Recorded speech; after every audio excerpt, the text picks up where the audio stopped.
बिस्मिल्लाहिर्रहमानिर्रहीम। अस्सलाम वालेकुम व्यूअर्स, कैसे हैं? उम्मीद है कि आप लोग सब खैरियत से होंगे।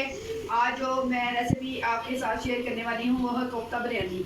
आज मैं बनाऊँगी कोफ्ता बिरयानी और साथ में थोड़ा सा मीठा भी बनाऊँगी, वो मैं आपके साथ शेयर करूँगी। तो अपनी रेसिपी स्टार्ट करने से पहले मेरी आपसे गुजारिश है कि आप मेरे चैनल को सब्सक्राइब लाइक ज़रूर किया करें और कमेंट में ज़रूर बताया करें कि मेरी बनाई हुई रेसिपी आपको कैसी लगी। और प्लीज़ फीडबैक ज़रूर दिया करें। अपनी रेसिपी स्टार्ट करते हैं।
माशाल्लाह हमारी कोफ्ता बिरयानी आपके सामने तैयार है। देखिए कितनी प्यारी बनी हुई है और टेस्टी भी है।